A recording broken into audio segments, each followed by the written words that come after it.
प्रेम और मिठास से भरा आगमन। ठीक है, मैं अपनी पत्नी की बात मानूंगा। उसने अपनी आंखों में एक कोमल मुस्कान के साथ उसे छोड़ दिया। तो तुम यहाँ चुपचाप बैठो और विश्राम करो, ठीक है? ठीक है। वह सदैव उसकी कोमलता में डूबी रहती थी, स्वयं को उससे मुक्त करने में असमर्थ, मानो किसी कोमल वस्तु ने उसके हृदय को कसकर लपेट लिया हो, जिससे उसे सुरक्षित और मधुर अनुभव होता था। वे रात्रि भोज के ठीक समय पर चौहान परिवार के घर वापस आ गए। यद्यपि ये दंपत्ति सामान्यतः हाथों में हाथ डाले ही आता था, परंतु दाइमा स्पष्ट रूप से अनुभव कर सकती थी कि उनके बीच का वातावरण कहीं अधिक मधुर था, मानो वे गहरे प्रेम में डूबे हुए प्रेमी हों। पिछली रात उसने ऊपर बहस सुनी थी और उसका हृदय बैठ गया था। माँ और पिताजी अभी तक वापस नहीं आए हैं। वे शीघ्र ही आ जाएंगे। ऐसा लगता है कि वे किसी पुराने परिचित से मिलने गए हैं। मालकिन ने विशेष रूप से आप दोनों को पहले खा लेने और उनकी प्रतीक्षा न करने के लिए कहा था। जैसे ही दाइमा ने उत्तर दिया, बाहर से कार के बंद होने की आवाज़ आई। श्रीमती चौहान और श्रीमान चौहान लौट आए थे, संभवतः अतिथियों के साथ बातचीत करते और हंसते हुए उनकी आवाज़ें आ रही थीं। शीघ्र ही ये समूह बैठक कक्ष लिविंग रूम में प्रविष्ट हुआ। पुराने परिचितों से भेंट। पिताजी, माँ, तुम दोनों वापस आ गए। श्रीमती चौहान ने अपने बगल में सूट पहने एक अधेड़ उम्र के व्यक्ति की ओर देखा। अध्यक्ष नीलेश, ये मेरे बेटे और बहू हैं। नंदिनी, इन्हें नीलेश काका कहो। अध्यक्ष नीलेश की आंखों में समय आयु के निशान थे, परंतु उन वर्षों के साथ आई परिपक्वता और शालीनता असाधारण रूप से आकर्षक थी। श्रीमती चौहान की बहू बहुत सुंदर है। वह हल्का सा मुस्कुराए और नंदिनी की ओर देखा। तुम गौरव की पुत्री हो, है ना? मैं तुम्हारे पिता को बहुत अच्छी तरह से जानता हूँ, परंतु बहुत समय पूर्व हमारा संपर्क टूट गया था। नमस्ते, नीलेश काका। नंदिनी अध्यक्ष नीलेश की उपलब्धियों से बहुत अधिक परिचित नहीं थी, इसलिए वह केवल उनका विनम्रता से अभिवादन ही कर सकी। नीलेश मुस्कुराए और बहुत ही सुसंस्कृत प्रतीत हुए, जिनमें कोई भी अहंकार नहीं था। बैठो और खाना खाओ। क्या तुम चाहती हो कि मैं तुम्हें अपने हाथों से खिलाऊं? रणवीर चौहान ने उसकी ओर देखा, अपना हाथ उसकी कमर पर रखा और उसे बैठने के लिए खींचा। वह वास्तव में उसे अपनी गोद में बिठाना और उसे ठीक से खाना खिलाना चाहता था। उसे ठीक से भोजन किए हुए बहुत समय हो गया था। ओह! श्रीमती चौहान और दाई माँ ने एक दूसरे की ओर अर्थपूर्ण दृष्टि से देखा और मुस्कुराईं। नीलेश ने चौहान परिवार के इस युवा दंपत्ति के इतने स्नेही होने की अपेक्षा नहीं की थी। यह अफसोस की बात थी कि उनकी अपनी पुत्री इतनी भाग्यशाली नहीं थी। बिन बुलाए अतिथि और बेशर्म चापलूसी। रात्रि भोज के पश्चात नंदिनी ये देखकर आश्चर्यचकित रह गई कि गरिमा और गौतम भी वहां आ गए थे। स्पष्ट रूप से वे नीलेश के प्रभाव का लाभ उठाकर निर्लजतापूर्वक वहां आ गए थे। नंदिनी, बहुत समय हो गया। गौतम निर्लजतापूर्वक मुस्कुराया, परंतु उसकी आंखें रणवीर चौहान पर टिकी थीं। उसकी उत्सुकता और चापलूसी इतनी स्पष्ट थी कि हंसते हुए उसकी आंखें सिकुड़ रही थीं। ये वर्ष अविश्वसनीय रूप से सुचारू रहा है। मैं न जाने कैसे निंद परिवार से जुड़ गया और अब मैं चौहान परिवार के भी निकट जा सकता हूँ, यहाँ तक कि छोटे मालिक चौहान जैसे प्रतिष्ठित व्यक्ति के निकट भी। रणवीर चौहान की बाह नंदिनी की कमर के चारों ओर थी और वे दोनों एक दूसरे से कुछ कानाफूसी करते प्रतीत हो रहे थे। उनके कान मिठास से फड़क रहे थे। उसके शरीर की प्रतिक्रिया को फिर से अनुभव करते हुए उस वास्तविक स्पर्श ने नंदिनी को मधुर और थोड़ा लज्जित दोनों अनुभव कराया। उसने अवचेतन रूप से बचना चाहा, परंतु उसकी बाहों में पकड़ी गई और उसके और भी निकट दब गई। जब आप पहली बार प्रेम का स्वाद चखते हैं तो ऐसा लगता है मानो आप हर पल गुलाबी बुलबुलों से घिरे हुए हों। हे भगवान! जब कबीर चौहान ने ये देखा तो उसने अपने हाथ से अपनी आंखें ढक लीं और केवल एक छोटी सी दरार छोड़ दी।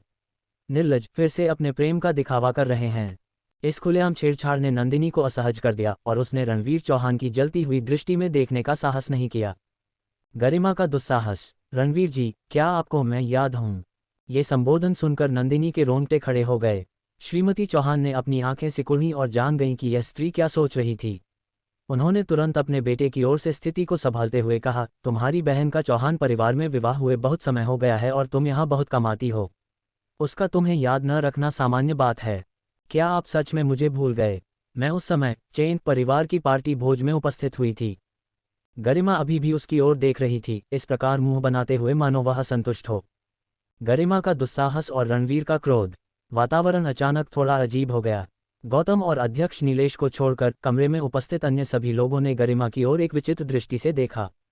एक विवाहित पुरुष के सामने इस प्रकार नखरे दिखाना, ये स्पष्ट रूप से एक चालाकी भरा कृत्य था। क्या हुआ? आप सब मुझे इस तरह क्यों देख रहे हैं? गरिमा ने भ्रमित होने का नाटक किया। रणवीर जी, क्या मैंने कुछ गलत कहा? उद्धरण चिन्ह उद्धरण चिन्ह। यदि तुमने फिर से ऐसा कहने का दुस्साहस किया तो चौहान परिवार से बाहर निकल जाओ। वह चेहरा तुरंत ही किसी बर्फीले दानव के समान प्रतीत होने लगा, जिस पर इतनी कठोरता छाई थी कि उसे दूसरी बार देखने का साहस करना असंभव था। गरिमा कांप उठी और अंततः उसने आगे कुछ भी कहने का साहस नहीं किया। उसे बहुत अन्यायपूर्ण अनुभव हुआ। उसने सुना था कि रणवीर चौहान का स्वभाव बहुत बुरा है, परंतु वह नंदिनी के प्रति स्पष्ट रूप से बहुत कोमल था। उस कोमलता ने उसके हृदय में भयंकर ईर्ष्या जगा दी। इस बच्चे का स्वभाव थोड़ा उग्र है, गरिमा, कृपया इसे दिल पर मत लेना। श्रीमती चौहान ने अपनी विनम्र मुस्कान बनाए रखी, जिससे उसे डांटना कठिन हो गया। आरंभ से ही वह गरिमा को पसंद नहीं करती थी। चौहान परिवार में उसकी पिछली यात्रा के दौरान ही उन्होंने उस लड़की की वास्तविकता को स्पष्ट रूप से भांप लिया था। परंतु उच्च समाज में होने के कारण वह वास्तव में अपनी भावनाओं के अनुसार व्यवहार नहीं कर सकती थी। उन्हें अपनी भावनाओं को छिपाना सीखना पड़ा था। इसके अतिरिक्त अब इस स्त्री का संबंध अध्यक्ष नीलेश से है, इसलिए वह अभी भी निंद परिवार का मान रखने को तैयार थीं। गरिमा को अपना चेहरा कठोर रखना पड़ा और उसने एक अजीब सी मुस्कान के साथ कहा, नहीं चाची जी। दूसरों से छिपे एक कोण से उसकी दुर्भावनापूर्ण दृष्टि मानो नंदिनी को टुकड़े टुकड़े कर देना चाहती थी। परंतु नंदिनी ने एक बार भी उसकी ओर नहीं देखा, जिससे गरिमा का क्रोध 7वें आसमान पर पहुंच गया। गौतम का हस्तक्षेप और नंदिनी का पलटवार। गौतम ने श्रीमती चौहान की ओर मुड़कर कहा, नंदिनी और गरिमा बचपन से ही एक दूसरे के निकट रही हैं। उसे इस तरह से संबोधित करना केवल एक परिहास था। गरिमा अपनी बहन के विषय में सोच रही है, इसलिए वह अपने जीजाजी के साथ अच्छे संबंध बनाना चाहती है। गरिमा, अब से तुम्हारे लिए उन्हें जीजाजी कहना ही अधिक उचित होगा। नंदिनी, गरिमा तुम्हारे साथ अपने संबंधों को बहुत महत्व देती है, इसीलिए वह चौहान परिवार से अधिक मिलना जुलना चाहती है। तुम बिना किसी कारण के अपनी बहन से ईर्ष्या नहीं कर सकती, गौतम ने परिहास करते हुए कहा। क्या इसका अर्थ यह है कि रणवीर चौहान बहुत क्षुद्र मानसिकता दिखा रहा है? नंदिनी की मुस्कान अपरिवर्तित रही, परंतु उसने उसकी ओर देखा और कहा, चाचा जी, आप और मेरी चचेरी बहन दोनों ही मेरे परिवार हैं। मैं आप पर विश्वास कैसे नहीं कर सकती? यदि मेरी चचेरी बहन ने वास्तव में कुछ गलत किया तो क्या मैं आपको और चाची जी को दोष नहीं दूंगी? चाचा जी सदैव समझदार हैं और वे बेहतर जानते हैं। ये शब्द वास्तव में बहुत तीखे थे। नंदिनी का अर्थ था कि यदि गरिमा ने वास्तव में उसके साथ कुछ गलत किया तो अंततः इसके लिए उसके पूरे परिवार को ही दोषी ठहराया जाएगा। गौतम को आश्चर्य हुआ कि नंदिनी उत्तर देने में इतनी कुशल थी और उसकी चालाक आंखों में एक गहरा अर्थ दिखाई दिया। चाचा जी, आप क्या सोचते हैं? नंदिनी ने एक कदम आगे बढ़ाया, उसकी आभा थोड़ी दमनकारी हो गई। अब जब वह चौहान परिवार में थी, अनगिनत लोग गुप्त रूप से उस पर नजर रखे हुए थे, कुछ धन के लिए, कुछ सत्ता के लिए। वह बुरे इरादे रखने वालों पर नकेल कसने में कोई कसर नहीं छोड़ेगी। वह चाहती थी कि हर कोई यह जान ले कि श्रीमती चौहान के रूप में उसकी स्थिति अडिग है। हाँ, मेरी भतीजी सही कह रही है। गौतम ने कभी अपेक्षा नहीं की थी कि एक छोटी लड़की उसके प्रति इतनी हावी हो सकती है, परंतु वह उस पर आरोप लगाने के लिए कुछ भी कहने का साहस नहीं जुटा सका, इसलिए वह केवल अपने दांत पीसकर मौन रह सका। गौतम के भावों को देखकर, जिसका इतना बुरा उपहास किया गया था कि वह अब और हंस नहीं सकता था, श्रीमती चौहान गुप्त रूप से प्रसन्न थीं। फिर भी वह तनाव को कम करना चाहती थीं। अध्यक्ष नीलेश, श्रीमान गौतम, चलिए बात करने के लिए ऊपर चलते हैं। ठीक है। एक मधुर समापन। मेरी पत्नी वास्तव में अद्भुत है, उसने सबको पूरी तरह से परास्त कर दिया। रणवीर चौहान अच्छे मूड में था, उसकी पुतलियों में प्रकाश का एक हल्का सा प्रभामंडल घूम रहा था। उसने हाथ बढ़ाया और कोमलता से उसकी नाक के सिरे को सहलाया, एक ऐसा हावभाव जो अत्यंत मनमोहक था। जैसे ही उसने उसे अपनी बाहों में उठाया, नंदिनी ने हाँफते हुए एक गहरी श्वास ली। श्रीमती चौहान, अब आपके दोपहर की नींद आराम का समय हो गया है। गरिमा का नया नाटक और अंगरक्षक का प्रहार। ये देखकर गरिमा केवल वापस जाकर आयशा से सलाह लेना चाहती थी। वह स्त्री चालाक थी और नंदिनी के प्रति उसके रोष को देखते हुए वह निश्चित रूप से उसकी सहायता करने के लिए अपनी पूरी शक्ति लगा देगी। चूंकि नए नाटक ड्रामा की शूटिंग आरंभ होने वाली थी, इसलिए नंदिनी राजपूत दोपहर 3 बजे फिल्म के सेट पर पहुंच गई। अप्रत्याशित रूप से जैसे ही वह अपनी गाड़ी से उतरी, एक स्त्री ने उसका रास्ता रोक लिया।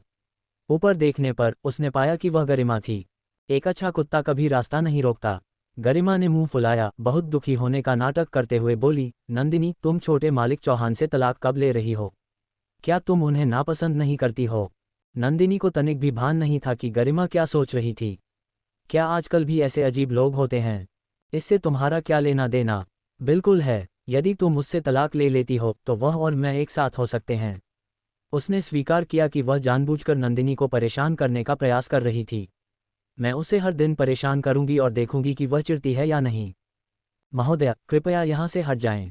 नंदिनी ने शालीनता से अपना हाथ बढ़ाया, स्पष्ट रूप से उसके प्रति कोई सम्मान नहीं दिखा रही थी। उसने सोचा था कि गरिमा पहले की भांति उस पर क्रोधित होगी, परंतु अप्रत्याशित रूप से गरिमा ने नखरे दिखाते हुए कहा, नहीं, मैं नहीं हटूंगी। दीदी, जब तक आप तलाक नहीं ले लेती मैं आपको और परेशान नहीं करूंगी। नंदिनी राजपूत। अंगरक्षक इसे और सहन नहीं कर सका और उसने पूछा, छोटी मालकिन, क्या हमें कोई कार्यवाही करनी चाहिए? ठीक है, इसे यहाँ से हटाओ। गरिमा ने तब अपने बगल में खड़े उस हृष्टपुष्ट अंगरक्षक की ओर ध्यान दिया। नंदिनी उसके अचानक हसास और विषैली आंखों को देखकर जान गई थी कि वह संभवतः अपनी ही किसी भ्रमित कल्पना में खोने वाली थी। इससे पूर्व कि वह एक शब्द भी बोल पाती, अंगरक्षक द्वारा उसकी कलाई लगभग मरोड़ दी गई। आह, दर्द हो रहा है, दर्द हो रहा है। नंदिनी ने उसे अनदेखा किया और वहां से चली गई। रणवीर चौहान की सलाह मानकर अपने साथ एक अंगरक्षक रखने से चीजें वास्तव में बहुत अधिक सुविधाजनक हो गई थीं। मनोरंजन जगत में एक गरिमापूर्ण प्रवेश। मनोरंजन उद्योग सुंदर स्त्रियों और आकर्षक पुरुषों से भरा हुआ है, परंतु नंदिनी ने फिर भी हल्का मेकअप किया था और अपने वस्त्रों का चयन बहुत सावधानी से किया था ताकि वह उदार और गरिमापूर्ण दिखे। नंदिनी, मेरे साथ आओ। निर्देशक विकास ने उसका परिचय कई बड़े सितारों, अभिनेताओं, मेजबानों और मनोरंजन उद्योग के कुछ ऐसे दिग्गजों से कराया जिन्हें वह केवल टीवी पर ही देख सकती थी। निर्देशक विकास के नए नाटक की शूटिंग की शुरुआत में उनका समर्थन करने आए सभी लोग बड़े दिग्गज थे, जो ये दर्शाता था कि उन्होंने कितने उपयोगी संपर्क स्थापित किए थे। उनकी ओर आने वाले लोगों ने निर्देशक विकास का गर्मजोशी से अभिवादन किया और स्पष्ट रूप से नंदिनी पर ध्यान दिया। इतनी युवा स्त्री और वह निर्देशक विकास की सहायक निर्देशक थी, ये स्पष्ट था कि वे इस युवा सहकर्मी को कितना महत्व देते थे। आखिरकार निर्देशक विकास ने लंबे समय से किसी का मार्गदर्शन नहीं किया था। शालिनी से प्रथम भेंट और एक अकारण शत्रुता। क्या ये श्रीमती चौहान हैं? एक महिला की आवाज़ गूंजी और नंदिनी ने ऊपर देखा तो उसकी नज़रें एक जोड़ी अत्यंत सुंदर आंखों से मिलीं। उस स्त्री की आंखें भावनाओं से भरी थीं और उसका आकर्षण अविस्मरणीय था। उसकी आंखें बहुत विशिष्ट थीं, जो कुछ हद तक स्वयं नंदिनी की आंखों के समान थीं। हालांकि उसके प्राकृतिक नयन नक्श बहुत ही सीधे थे, इसलिए उसकी आंखें और भौहें बहुत अधिक अभिव्यंजक नहीं लग रही थीं। और यह महिला कौन है? यह अध्यक्ष नीलेश की पत्नी शालिनी है। फैशन उद्योग में इनका बहुत उच्च स्थान है, निर्देशक विकास ने परिचय दिया। और यह नंदिनी हमारे नए नाटक की सहायक निर्देशक है। अध्यक्ष नीलेश की पत्नी, कैसा संयोग है। अध्यक्ष नीलेश दोपहर में चौहान परिवार के घर पर थे। छोटी मालकिन, आपकी बहन कहाँ है? मैंने सुना है कि वह भी एक अभिनेत्री है। वह आपके नए नाटक का प्रचार करने के लिए यहाँ क्यों नहीं है? नंदिनी को समझ नहीं आया कि शालिनी ने आयशा राजपूत का विषय क्यों उठाया। संभवतः पूरा शहर आयशा के साथ उसकी शत्रुता के विषय में जानता था। श्रीमती शालिनी, जब आपके पास समय हो तो आप समाचार देख सकती हैं और आप समझ जाएंगी। शालिनी की आंखों में एक चमक आई, परंतु उसकी मुस्कान अपरिवर्तित रही। हालांकि नंदिनी उसकी उदासीनता और शत्रुता को स्पष्ट रूप से अनुभव कर सकती थी। या मैंने कोई गलत प्रश्न पूछ लिया? नंदिनी ने अपनी भावनाएं प्रकट नहीं की, परंतु वह कारण ही भ्रमित अनुभव कर रही थी। इससे पूर्व कि वे कुछ और शब्दों का आदान प्रदान कर पाते, शालिनी को किसी अन्य ने रोक लिया और उन्होंने एक दूसरे का गर्मजोशी से अभिवादन किया। नंदिनी, क्या तुमने पूर्व में श्रीमती शालिनी को किसी बात पर नाराज किया था? यहाँ तक कि शालिनी के पुराने परिचित निर्देशक विकास को भी कुछ अनुचित लगा और उन्होंने पूछ लिया। नंदिनी ने ना में सिर हिलाया। मैं इस व्यक्ति को पहले बिल्कुल नहीं जानती थी। 5 गपशप और एक अनजाना रहस्य। यह विचित्र है, निर्देशक विकास ने फिर कहा, परंतु ये थोड़ा अजीब है कि तुम और वह श्रीमती शालिनी मुझे सदैव ऐसा आभास देते हो कि तुम दोनों कुछ हद तक समान हो। इस पर नंदिनी हंस पड़ी। मुझसे यह मत कहिए कि मैं उनकी लंबे समय से खोई हुई पुत्री हूँ। यद्यपि मैं इस श्रीमती शालिनी को नहीं जानती, परंतु ये तथ्य कि वह अपनी युवावस्था में बांझ थी, उच्च समाज के हलकों में भली भांति ज्ञात है। निर्देशक विकास भी हंस पड़े, यह अनुभव करते हुए कि वे भी विषय से भटक गए थे। ये सत्य है। विकास ने सिर हिलाया, इससे पूर्व कि उन्हें एहसास होता कि क्या हो रहा था, और अपनी आवाज़ धीमी करते हुए कहा, पगली लड़की, तुम कितनी गपशप करने वाली हो। तुम्हें लोगों के बांझपन के विषय में भी ज्ञात है। मैंने दुर्घटनावश ये सुन लिया था। नंदिनी ने अपने होठों पर उंगली रखी, जिससे विकास को अपना सिर हिलाना पड़ा। इसका मुख्य कारण ये था कि उसने रोहन की गपशप सुनी थी, जिसमें कहा गया था कि अध्यक्ष नीलेश की पुत्रियों का जन्म सरोगेसी किराए की कोख के माध्यम से हुआ था और शालिनी उनके साथ अपनी सगी पुत्रियों के समान व्यवहार करती थीं। निस्संदेह हर कोई इसे गपशप ही कहता है। सत्य अभी भी अज्ञात है। एक अप्रत्याशित अतिथि। जब मीनाक्षी ने द्वार खोला तो वह एक अत्यंत कुलीन महिला को देखकर थोड़ी स्तब्ध रह गई। महोदया, आप किसे ढूंढ रही हैं? नमस्ते, मैं श्रीमती नीलेश शालिनी हूँ। मैं आपसे मिलने आई हूँ। न जाने कितने समय तक संघर्ष करने और सहने के पश्चात शालिनी अंततः द्वार पर पहुंच गई थी। ये सुनकर कि वह निम्न परिवार से हैं, मीनाक्षी का चेहरा मुस्कान से खिल उठा। महोदया कृपया अंदर आइए। जैसे ही शालिनी ने प्रवेश किया, उसने विला की भव्य सजावट पर ध्यान दिया, जो ये दर्शाता था कि गौतम ने वास्तव में इन वर्षों में काफ़ी अच्छा प्रदर्शन किया था। मीनाक्षी ने गर्मजोशी और ध्यान से उसका अभिवादन किया। चूंकि शालिनी के मन में कुछ चल रहा था, इसलिए उसने भी गर्मजोशी से उत्तर दिया। मीनाक्षी अत्यंत प्रसन्न थी और शीघ्र ही वह स्नेहपूर्वक उन्हें दीदी कहने लगी। वह उच्च समाज के इन लोगों से जुड़ने में सक्षम होने पर रोमांचित थी। वह अध्यक्ष नीलेश की पत्नी की छोटी बहन बन गई, तो क्या निंद परिवार उसका मायका नहीं हो गया? हाँ, श्रीमती राजपूत, क्या आप घर पर अकेली हैं? नहीं, मेरी भतीजी ऊपर है, मुझे नहीं पता कि वह अभी जागी है या नहीं। मीनाक्षी को लगा कि श्रीमती राजपूत शब्द बहुत औपचारिक था, इसलिए उसने तुरंत कहा, बस मुझे अपनी छोटी बहन कहिए। शालिनी यह कहने में झिझकी, परंतु अंततः इसे कहने में सफल रही। अतीत की परछाई और एक नया जुड़ाव। मीनाक्षी मुस्कुराई और सहमत हो गई, फिर तुरंत ऊपर जाकर सबको नीचे बुलाने लगी। आयशा अभी अभी उठी थी और नीचे बुलाए जाने पर काफ़ी अधीर थी, परंतु ऊपर से उसने एक कोमल और आकर्षक व्यवहार बनाए रखा। जब उसने सुना कि यह नीलेश की पत्नी है, तो उसकी आंखें चमक उठीं। नमस्ते शालिनी चाची। जिस क्षण शालिनी ने आयशा को देखा, वह स्वयं को खड़ा होने से नहीं रोक सकी, अपनी भावनाओं को पूरी तरह से दबाते हुए और अपने चेहरे पर मुस्कान बनाए रखते हुए। आयशा उसकी दृष्टि के नीचे असहज और कुछ भ्रमित अनुभव कर रही थी। मुझे क्षमा करें, परंतु आयशा को देखने से मुझे अमेरिका में अपनी पुत्री की याद आती है। शालिनी ने अपनी आंख के कोने से एक आंसू पोंछा, परंतु उसकी दृष्टि उससे नहीं हटी। सब ठीक है, सब ठीक है। मैं भी ऐसा ही अनुभव करती हूँ। जब बच्चे घर से दूर होते हैं तो माता पिता सदैव चिंतित रहते हैं, मीनाक्षी ने उसे सांत्वना दी। दीदी, आपको थोड़ा शांत रहने का प्रयास करना चाहिए। यदि आपको अपनी पुत्री की याद आती है, तो आप आयशा को अपने साथ रहने के लिए कह सकती हैं। वह सदैव समझदार थी और बता सकती थी कि श्रीमती शालिनी आयशा को बहुत पसंद करती थीं। न जाने इस लड़की का भाग्य कैसा था कि शालिनी की नज़र उस पर पड़ गई। यदि गरिमा बाहर न गई होती, तो आयशा को ये लाभ नहीं मिलता। ये चालाकी से सोचते हुए आयशा आज्ञाकारी रूप से श्रीमती शालिनी के निकट बैठ गई। उसके चेहरे पर एक कोमल और सुंदर मुस्कान थी। यदि शालिनी चाची को कोई आपत्ति न हो, तो मैं निश्चित रूप से तैयार हूँ। शालिनी का हृदय पिघल गया और उसने अवचेतन रूप से आयशा का हाथ पकड़ लिया। मैं इसे नापसंद कैसे कर सकती हूँ? छठी इंद्री की चेतावनी। हाल ही में नंदिनी को न जाने क्यों बेचैनी और घबराहट का आभास हो रहा था। कहा जाता है कि लोगों में छठी इंद्री सिक्स्थ सेंस होती है, और इसमें कुछ सच्चाई है। ऐसा लग रहा था मानो कुछ होने वाला है। फिल्म सेट पर व्यस्तता और छेड़छाड़। समय पंख लगाकर उड़ गया और पलक झपकते ही आधा महीना बीत गया। नंदिनी, ये वह दृश्य है जिसकी तुम प्रभारी हो। क्या तुम्हें वापस आने से पहले कुछ मिनट विश्राम नहीं करना चाहिए? चित्रा के शब्दों ने नंदिनी राजपूत के विचारों को बाधित कर दिया। जतिन ने पहले ही अपनी वेशभूषा पहन ली थी और वह एक शानदार लबादे में तैयार था। ठीक है, सभी के लिए 5 मिनट का विश्राम है। ठीक है, मैं कैमरा लेकर आती हूँ। जतिन अपने पैर पर पैर रखकर बैठा था और पटकथा स्क्रिप्ट पढ़ते हुए नंदिनी के बगल में किसी सामंत की भांति दिख रहा था। अगला दृश्य मुख्य नायक और नायिका के बीच का एक प्रेम दृश्य था, और निर्देशक विकास ने विशेष रूप से इस नाजुक दृश्य को जीवंत करने का कार्य नंदिनी को सौंपा था। हम बाद में खाना कहाँ खाने वाले हैं? उसने सेब चबाते हुए आलस्य से पूछा। हम और कहाँ जा सकते हैं? हम बस सेट पर ही डिब्बाबंद भोजन खाएंगे।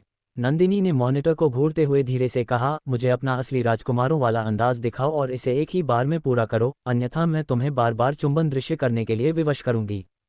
तुमने ये कहाँ से सुना कि मुझे असली चुंबन का छोटा राजकुमार कहा जाता है? मैंने हर जगह से इसके बारे में सुना है। नंदिनी की आंखों में चिढ़ाने का भाव था।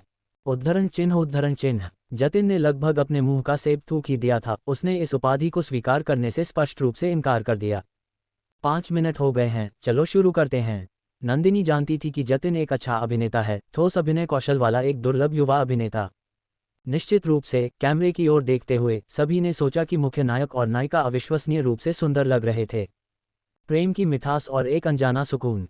चूंकि सब कुछ बहुत सुचारू रूप से चला, कर्मचारियों ने अपना कार्य शीघ्रता से समाप्त कर लिया और कोई रात्रिपाली नहीं थी। रणवीर चौहान का दूरभाष आया। उस समय नंदिनी अपना सामान समेट रही थी। तुम कब तक वापस आओगी? जल्द ही। तो जल्दी वापस आ जाओ, मैं कंपनी में हूँ, मैं आधे घंटे में वापस आ जाऊंगा। उसे उसके अकेले बाहर होने की चिंता थी। ठीक है। 1 घंटे में उसे देखने के विचार से ही उसका हृदय धड़कने लगा। अब वह हर चीज़ का ध्यान रखता था और वह पूरी तरह से इस अनजाने मधुर एहसास में डूबी हुई थी। उसने उसे शारीरिक और मनोवैज्ञानिक दोनों रूपों में पूरी तरह से संतुष्ट किया था, जिससे वह लाड़ प्यार और देखभाल के आनंद में पूरी तरह से डूब गई थी। नया, फिर भी कितना मधुर। गरिमा की विफलता और एक नया मोड़। कुछ शब्दों का आदान प्रदान करने और दूरभाष काटने के पश्चात रणवीर को एहसास हुआ कि जो दूरभाष उसे परेशान कर रहा था वह गरिमा का था। हाल ही में गरिमा किसी किशोर लड़की की नकल कर रही थी और सभी प्रकार के नखरे और दुखी होने के हथकंडे अपना रही थी। उसने उसे अनदेखा कर दिया, परंतु वह निर्लज बनी रही, भले ही उसके दूरभाष और संदेशों का कोई उत्तर नहीं दिया गया। ये कुछ ऐसा था जो आयशा ने उसे सिखाया था, एक मजबूत महिला को भी लगातार पीछे पड़ने वाले प्रेमी द्वारा प्रभावित किया जा सकता है, और यही बात पुरुषों पर भी लागू होती है। परंतु बिना किसी परिणाम के आधा महीना बीत जाने के पश्चात गरिमा निराश हो गई थी। वह एक धनवान पत्नी बनने और अपने चंचल स्वभाव पर अंकुश लगाने की आशा कर रही थी, परंतु आज वह वास्तव में स्वयं को रोक नहीं पाए। भारी मेकअप करने के पश्चात उसने एक आकर्षक पोशाक पहनी जो उसके वक्ष क्लीवेज और पीठ को दिखा रही थी। हालांकि उसे इसे आयशा से गुप्त रखना था। आयशा का बिछाया जाल। आयशा दीदी, छोटी मालकिन वास्तव में फिर से बाहर जा रही हैं। नौकरानी रमा ने गरिमा को उसके कमरे में कपड़े बदलते हुए छिपकर देखा और तुरंत ऊपर जाकर सूचना दी। पिछले 2 सप्ताहों में राजपूत परिवार में आयशा की स्थिति काफी बढ़ गई थी। विशेष रूप से शालिनी द्वारा उसे अपनी धर्मपुत्री के रूप में स्वीकार करने का प्रस्ताव रखने के पश्चात मीनाक्षी और गौतम व्यवहारिक रूप से उसके साथ एक देवी के समान व्यवहार करने लगे थे। अब लगभग हर कोई उसकी बात सुनता था। ठीक है, मैं समझ गई। आयशा को लगा कि समय लगभग सही आ गया है। उसे रोको मत, पता लगाओ कि वह किस बार में जाती है और मुझे बताओ। ठीक है। नौकरानी के जाने के पश्चात आयशा श्रृंगार पटल ड्रेसिंग टेबल से उठी। वह आधे महीने से शांत बैठी थी, अब समय आ गया था कि नंदिनी को निराशा की कड़वाहट का स्वाद चखाया जाए। इस बार वह बड़ा नाटक जिसे उसने इतने लंबे समय तक सावधानीपूर्वक रचा था, अंततः आरंभ होने वाला था। गरिमा इस बात से अनजान थी कि आयशा को उसके बाहर जाने के विषय में पहले ही पता चल चुका था। डांस फ्लो के बीच में पुरुषों और महिलाओं को पागलों की तरह नाचते देखकर गरिमा का उत्साह चरम पर पहुंच गया था। वासना का जाल और गरिमा का भ्रम। लेजर लाइटें नीचे चमक रही थीं, जिससे बार के भीतर विलासिता और वासना से भरा एक उन्मादी वातावरण बन गया था। उत्साह से अभिभूत होकर गरिमा ने कुछ नशीले पदार्थों ड्रग्स का सेवन किया और एक अपरिचित पुरुष के साथ शराब पीने की प्रतियोगिता में उलझ गई। अरे लड़की, बिल्कुल अकेली हो। बगल से एक पुरुष की आवाज़ गूंजी जो बहुत ही सुखद थी और प्रतीत होता था कि वह वासना को भड़काने वाली थी। अचानक उसे केवल अपने सामने वाले व्यक्ति के सूट का जैकेट ही दिखाई दे रहा था। उस पुरुष ने उसके कंधे पर अपनी बांह रख दी और उसका हाथ अनियमित रूप से उसके शरीर पर ऊपर नीचे होने लगा। तुम कौन हो? मेरे रास्ते से हट जाओ। उसका लक्ष्य एक धनवान पत्नी बनना था और उसका पहला अनुभव बहुत मूल्यवान था। वह यहाँ केवल मजे करने आई थी, परंतु उसे कभी अपेक्षा नहीं थी कि वह वास्तव में स्वयं को इस तरह बर्बाद कर लेगी। अरे लड़की, तुम अवश्य ही अकेली महसूस कर रही होगी। तुम बार में इसलिए आई हो क्योंकि तुम अकेली हो और मैं तुम्हें पूरी तरह संतुष्ट कर सकता हूँ। वह व्यक्ति बेपरवाह लग रहा था और उसने उसके लिए एक और जाम ड्रिंक ढेला। तुम? गरिमा पहले से ही नशे के कारण भ्रमित थी और शीघ्र ही उसने आधा बलपूर्वक और आधा ललचाकर उसे शराब पिला दी, जिसका स्वाद उसे थोड़ा अजीब लगा। हालांकि वह नहीं जानती थी कि वास्तव में उस शराब में क्या मिलाया गया था। कुछ ही देर में गरिमा उस पुरुष के शरीर पर पूरी तरह से शिथिल पड़ गई। उसका शरीर वासना से जल रहा था। वह केवल उससे रगड़ खा सकती थी। उसका चेहरा वासना से भरा था। रणवीर जी। उसे विश्वास नहीं था कि क्या ये केवल उसकी आंखों का भ्रम था, परंतु रणवीर चौहान का चेहरा उसकी आंखों के सामने आ गया। वह अभी भी ठंडा और दूर दूर रहने वाला था, फिर भी वह उसे चकाचौंध करने वाला और अवास्तविक लग रहा था। गरिमा अचानक थोड़ी कांप उठी। उसके भीतर की वासना और उस चेहरे के आकर्षण ने उसे पूरी तरह से जुनून की एक भयानक लहर में डुबो दिया। रणवीर जी, अंततः आपने मुझ पर ध्यान दिया। आयशा दीदी सही कह रही थीं। दूसरे व्यक्ति की आवाज़ बहुत सुखद थी और वह उस समय उसे बहुत कसकर पकड़े हुए था। नंदिनी में ऐसा क्या विशेष है? मुझे पता था कि आप आज नहीं तो कल उस बुरी स्त्री की असलियत देख लेंगे और मेरे पास आएंगे। मुझे पता था। गरिमा ने सोचा कि पिछले 2 सप्ताह की उसकी मेहनत अंततः रंग लाई है और वह श्रीमती चौहान बनकर शीर्ष पर पहुंच सकती है। वह शीघ्र ही प्रेम में पड़ गई। ऐसे अस्पष्ट वातावरण में स्वयं को उसे सौंप देना ही सबसे उपयुक्त होगा। ऐसा प्रतीत हुआ मानो उस व्यक्ति ने उसे एक कमरे में धकेल दिया हो और जिस क्षण उस पुरुष ने उसे अपने नीचे दबाया, उसने अविश्वसनीय रूप से संतुष्ट अनुभव करते हुए उसका स्वागत किया। रणवीर जी। आयशा का षड्यंत्र और झूठा साक्ष्य। आयशा राजपूत द्वार पर खड़ी थी, अंदर जो कुछ हो रहा था उसे ध्यान से सुन रही थी। उसके चेहरे पर एक अजीब सी क्रूर मुस्कान आ गई। शीघ्र ही एक पुरुष कोने से उभरकर सामने आया। वह लंबा और पतला था, उसने एक बेसबॉल टोपी पहनी हुई थी जिससे उसका चेहरा छिप गया था।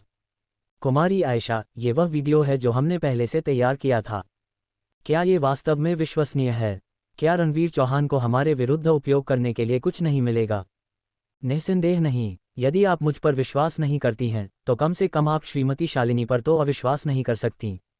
उस पुरुष ने अपनी आवाज़ धीमी की। मैं ये कहने का साहस कर सकता हूँ कि मैं फोटोशॉप और वीडियो एडिटिंग में नंबर 1 होने का दावा करता हूँ और कोई भी नंबर 2 होने का दावा करने का साहस नहीं कर सकता। ठीक है, वैसे क्या तुम्हारे लोगों ने इस निगरानी वीडियो को पूरी तरह से नष्ट कर दिया है ताकि हमारे विरुद्ध कोई भी साक्ष्य न बचे? शालिनी ने जिन लोगों को ढूंढा था उन्हें लेकर आयशा काफ़ी निश्चिंत थी। शीघ्र ही वह नंदिनी को चुपचाप तलाक देने के लिए विवश करने हेतु बाहरी दबाव का उपयोग करेगी। इस बार चौहान परिवार की वे 2 वृद्ध महिलाएं भी नंदिनी की रक्षा नहीं कर पाएंगी। वह अब और प्रतीक्षा नहीं कर सकती। गरिमा की गलतफहमी और दुस्साहस। जब अगले दिन गरिमा उठी तो उसे लगा मानो उसका शरीर कई बार कुचला गया हो और उसे भयंकर पीड़ा हो रही थी। स्मृतियां तेजी से वापस आईं, उसे याद आया कि पिछली रात क्या हुआ था और वह प्रसन्नता से मुस्कुराए। उसने पहले कभी इतना संतुष्ट अनुभव नहीं किया था। वह चेहरे पर एक विजयी भाव के साथ उठ बैठी, उसके गाल लाल हो रहे थे। ये देखकर कि बिस्तर पर वह व्यक्ति नहीं था, उसने मान लिया कि वह कार्यालय पर चला गया होगा। अपने शरीर की पीड़ा को अनदेखा करते हुए उसने कपड़े पहने और बिस्तर से उठी। नंदिनी को ढूंढने के लिए चौहान परिवार के घर दौड़ने के लिए उत्सुक थी। वह एक कुंवारी लड़की थी और रणवीर चौहान ने उसके साथ जो किया था उसके लिए उसे उत्तरदायित्व लेना होगा। अन्यथा निंद परिवार के संपर्कों को देखते हुए वे इसे ऐसे ही नहीं जाने देंगे। अभी सुबह के 7 ही बजे थे, इसलिए नंदिनी निश्चित रूप से अभी भी घर पर ही होगी। एक टैक्सी ढूंढने के पश्चात गरिमा ने सीधा चौहान परिवार के घर का पता दिया। दूसरी ओर नंदिनी अभी अभी बिस्तर से उठी थी, उसका पूरा शरीर दर्द कर रहा था, परंतु वह आलसी और आरामदायक अनुभव कर रही थी। एक कष्टप्रद आगंतुक और बेतुका दावा। स्नान आदि से निवृत्त होने के पश्चात नंदिनी सीधे नीचे आ गई। तेज धूप आलस्य से पूरे बैठक कक्ष लिविंग रूम में फैल रही थी, जैसे जीवंत रंगों से रंगा कोई चित्र हो। दरवाजे की घंटी कौन बजा रहा है? श्रीमती चौहान भीतर से बाहर आई, उनकी सुंदर भौहें सिकुड़ी हुई थीं। नंदिनी ने भी इसे सुना और शांति ताई को बाहर से दौड़ते हुए आते देखा। मालकिन, छोटी मालकिन, ये गरिमा है जो दरवाज़ा खटखटा रही है और लगातार घंटी बजा रही है। क्या ये स्त्री बहुत परेशान करने वाली नहीं है? किसी को बुलाकर इसे बाहर निकालो। इसे काली सूची ब्लैकलिस्ट में डालो और उससे फिर कभी बात मत करो। नंदिनी भी परेशान थी, ये स्त्री आखिर कब अपनी हरकतों से बाज आएगी? मालकिन, इस बार मुख्य समस्या यह है, शांति ताई को शर्मिंदगी अनुभव हो रही थी। आरंभ में जब उसने घंटी बजाई तो मैंने उसे अनदेखा कर दिया, परंतु बाद में वह बाहर चिल्लाने लगी, ये कहते हुए कि उसने बड़े मालिक रणवीर के साथ रात बिताई है, कि वह एक कुंवारी लड़की थी और अब बड़े मालिक को इसका उत्तरदायित्व लेना होगा। वह पागल है। रणवीर ने वास्तव में उसके साथ कितने शब्द बोले होंगे? क्या वह किसी भ्रम में जी रही है? नंदिनी उसे बस गोली मार देना चाहती थी। अफवाहें फैलाना सरल है, परंतु उनका खंडन करना थका देने वाला होता है। गरिमा ने यही कहा और उसने वहां खड़े दर्शकों के समूह को विवरण तक बता दिए, जिससे अंगरक्षक भी उस पर हाथ उठाने से भयभीत हो गए। शांतिताई को भी लगा कि इस स्त्री का मस्तिष्क संभवतः इतना खाली है कि यदि वह इसे हिलाए तो पानी छलकने की आवाज़ सुनी जा सकती है। गरिमा ने यह भी कहा कि यदि छोटे मालिक ने उसका उत्तरदायित्व लेने से इनकार किया तो वह निंद परिवार और अपने परिवार को बता देगी, जिससे हमारे लिए मुश्किलें खड़ी हो जाएंगी। अटूट विश्वास और गरिमा की बेदखली। उसे जो कहना है कहने दो। बिना साक्ष्य के हर कोई उसे केवल पागल ही समझेगा। नंदिनी को बिल्कुल भी विश्वास नहीं था कि रणवीर चौहान गरिमा के जाल में फंस जाएगा। वह ऐसा पुरुष नहीं था जो हर किसी के साथ संबंध बना ले। नंदिनी सही कह रही है, देखते हैं वह अकेले कितनी बड़ी लहरें उठा सकती है। श्रीमती चौहान अपने बेटे के स्वभाव को कैसे नहीं जानती होंगी? क्या गरिमा में वास्तव में रणवीर को वश में करने की क्षमता हो सकती है? ये संभव ही नहीं है। परंतु वह बाहर तमाशा खड़ी कर रही है और इस तरह लगातार चिल्लाना अच्छा नहीं है। अंगरक्षकों से कहकर उसे बाहर फेंकवा दो। नंदिनी ने देखा कि उसके अंगरक्षक समय पर पहुंच गए थे और उसने उन्हें इस पागल स्त्री से निपटने में परिवार की सहायता करने के लिए कहा। गरिमा अभी भी पागलों की तरह दरवाजे की घंटी बजा रही थी और किसी को आते देख अत्यंत प्रसन्न हुई। परंतु ये देखकर कि वह एक अंगरक्षक था, उसकी मुस्कान लुप्त हो गई। उसने पागलों की तरह दरवाजे को खरोंचा, उसकी आवाज़ तीखी और चुभने वाली थी। मुझे मत छूना, मैं अब से चौहान परिवार की मालकिन बनूंगी और तुम सभी अपनी नौकरियां खो दोगे। बेहतर होगा कि तुम समझदारी से काम लो। अंगरक्षक को कोई परवाह नहीं थी और उसने उसे कठोरता से दरवाजे से खींच लिया, जिससे गरिमा पीड़ा से चिल्ला उठी। उसे अत्यंत अन्यायपूर्ण अनुभव हो रहा था। कुमारी गरिमा को घर ले जाओ। प्रबंधक बटलर ने किनारे खड़े होकर यह सब देखा और अंततः सोच समझकर अंगरक्षक से गरिमा को घर ले जाने के लिए कहा। नए संकट की आहट। जब श्रीमती चौहान ने शांतिताई से गरिमा के बाहर चिल्लाने की बातें सुनी तो उन्हें बहुत घृणा हुई। राजपूत परिवार इतने बुरे लोग कैसे पैदा कर सकता है। उन्हें तो यहाँ तक आश्चर्य हुआ कि नंदिनी वहाँ कैसे बड़ी हुई। उनके व्यक्तित्व अलग हैं और वे दिखने में भी अलग हैं, फिर भी वे एक ही परिवार हैं। नंदिनी, आज दोपहर चौहान परिवार में एक बहुत महत्वपूर्ण भोज बैंक्वेट है। तुम तब मेरे साथ आ सकती हो। ठीक है। चौहान परिवार के साथ कुछ समय बिताने के पश्चात नंदिनी सभी छोटे बड़े भोजों से अच्छी तरह परिचित हो गई थी। सबसे बड़ा भय ये था कि गरिमा परेशानी खड़ी करने के लिए इस अवसर का लाभ उठाएगी, परंतु यदि वह आई तो नंदिनी इस संकट खड़ी करने वाली को इतनी सरलता से नहीं छोड़ेगी। श्रीमती चौहान समझ गईं कि नंदिनी क्या सोच रही थी और उन्होंने उसे एक आश्वस्त करने वाली दृष्टि से देखा। इन दिनों कोई भी चौहान परिवार से उलझने का साहस नहीं करता। यदि उसने ऐसा किया तो कष्ट उसी को होगा। निश्चित रूप से गरिमा दोपहर के समय लोगों के एक बड़े समूह के साथ चौहान परिवार के निवास पर पहुंच गई। आयशा, गौतम और मीनाक्षी सभी आए थे। मीनाक्षी व्यवहारिक रूप से अकड़कर चल रही थी। जब से उसने निंद परिवार को प्रसन्न किया था तब से वह अविश्वसनीय रूप से आत्मविश्वासी अनुभव कर रही थी, और अब अपनी पुत्री से जुड़ी इस घटना के साथ उसे पूर्ण विश्वास था कि यह सब चौहान परिवार की त्रुटि थी, उनके बेटे की त्रुटि। चौहान निवास में अवांछित अतिथि। वहां उच्च समाज के बहुत से अतिथि भी उपस्थित थे जो इस भोज का हिस्सा बनने आए थे। क्या हो रहा है? क्या आप लोग यहाँ किसी भोज में आए हैं? श्रीमती चौहान ने मुस्कुराते हुए पूछा, परंतु उनकी आवाज़ कठोर थी क्योंकि उन्होंने जानबूझकर नंदिनी राजपूत का रास्ता रोक लिया था। मुझे नहीं लगता कि मैंने आप सभी को आमंत्रित किया था। क्या मैंने किया था? गरिमा अपनी मां की बाहों में फूट फूट कर रो रही थी, जबकि आयशा की आंखों में एक दुष्ट चमक कौंध गई। मीनाक्षी ने अपनी पुत्री का हाथ दबाया, फिर अपने चूजों की रक्षा करने वाली किसी मुर्गी की भांति गरिमा के सामने आकर खड़ी हो गई। उसे भयभीत न होने का संकेत देते हुए बोली, श्रीमती चौहान, हम आज यहाँ आपसे न्याय मांगने आए हैं। आपके बेटे ने मेरी पुत्री का बिस्तर पर शोषण किया है, जिससे मेरी पुत्री। मीनाक्षी ने जानबूझकर धीरे धीरे बोलकर श्रीमती चौहान को उकसाने का प्रयास किया। अप्रत्याशित रूप से श्रीमती चौहान ने केवल उपहास करते हुए कहा, तुम अपनी पुत्री से क्या करवाने आए हो? झूठे आरोप और तीखी बहस। चाची जी, क्या ये कहने की भी आवश्यकता है? आयशा धीरे से आगे बढ़ी, उसकी आंखों में उपहास भरा था जब उसने नंदिनी की ओर देखा। मेरी बहन एक कुंवारी, एक युवा लड़की है। रणवीर द्वारा अपवित्र किए जाने के पश्चात वह विवाह कैसे कर सकती है? चाची जी, कृपया यह मत कहिएगा कि कुंवारापन महत्वहीन होता है। क्या आपने मुझे ये कहकर ताना नहीं मारा था कि इसी कारण मैं रणवीर से विवाह नहीं कर सकती? चाहे जो भी हो, रणवीर को आज हमें स्पष्टीकरण देना ही होगा, अन्यथा मेरी धर्ममाता भी मेरी बहन के लिए न्याय मांगेंगी। निस्संदेह यहाँ धर्ममाता का तात्पर्य शालिनी, निंद परिवार की मालकिन से था। रणवीर चौहान एक विवाहित पुरुष है, तुम उससे अपनी बहन को न्याय देने की अपेक्षा कैसे कर सकती हो? नंदिनी ने उपहास किया, धीरे और शांति से बोलते हुए, बिना कोई भावना प्रकट किए। विवाहित हो तो क्या, विवाहित लोगों का उत्तरदायित्व अधिक होता है। तुम्हारी एक कुंवारी लड़की के साथ खिलवाड़ करने की हिम्मत कैसे हुई? धिक्कार है। मीनाक्षी ने नंदिनी पर पलटवार किया, वह स्पष्ट रूप से उत्तेजित थी। नंदिनी राजपूत, तुम ऐसे समय में भी व्यंग्यात्मक टिप्पणियां कर रही हो। मेरे पास तुमसे बहस करने का समय नहीं है। यदि तुम आज हमें न्याय नहीं देती हो तो मैं इसे ऐसे ही नहीं जाने दूंगी। मैं तुम्हें बता दूं नंदिनी, चाहे तुम कोई भी हो, मैं अपनी पुत्री के साथ हुए इस अन्याय को कभी नहीं भूलूंगी। मीनाक्षी लगभग उग्र होकर बोली, उसके अहंकारी स्वर से ऐसा लग रहा था मानो हर किसी को उसकी खुशामद करनी चाहिए। चौहान परिवार के क्षेत्र में इतना घमंड दिखाने का उसका साहस कैसे हुआ? उसे ये दुस्साहस किसने दिया? साक्ष्य की मांग और पलटवार। तुम कहती हो कि मेरे पति ने तुम्हारी बहन को अपवित्र किया है। क्या तुम्हारे पास कोई साक्ष्य है? कब, कहाँ, या क्या वह पहले से ही गर्भवती है? नंदिनी का स्वर अचानक तेज हो गया। मीनाक्षी अचानक शांत हो गई। उसने केवल अपनी पुत्री से यह सुना था और घबराहट में वहां आ गई थी। उसके पास क्या साक्ष्य था? मीनाक्षी, यदि तुम कुछ मनगढ़ंत कहानी बना रही हो तो कम से कम कुछ साक्ष्य तो प्रस्तुत करो। तुम्हें यह भी नहीं पता कि तुम्हारी अपनी पुत्री बाहर क्या गुल खिला रही है, फिर भी तुम चौहान परिवार में परेशानी खड़ी करने आ गई। मुझे साक्ष्य दिखाओ। नंदिनी ने ठंडे स्वर में उसे बीच में ही रोक दिया। साक्ष्य? मेरे पास यहाँ एक वीडियो है। क्या तुम चाहती हो कि मैं इसे अभी सबको दिखाऊं? आयशा इसी बात की प्रतीक्षा कर रही थी। उसके पास कुछ अस्पष्ट वीडियो थे जो एक शक्तिशाली व्यक्ति ने ढूंढे थे। उन्होंने निजी वीडियो खरीदे और फिर उन्हें फोटोशॉप संपादित करके गरिमा और रणवीर जैसा बना दिया। वे असली वीडियो से लगभग अलग ही नहीं किए जा सकते थे। साक्ष्य, कोई भी इसे नकली बना सकता है। तुम्हें लगता है कि मैं तुम पर विश्वास कर लूंगी केवल इसलिए क्योंकि तुम्हारे पास एक वीडियो है। कौन जाने तुमने इसे जाली बनाया है या नहीं।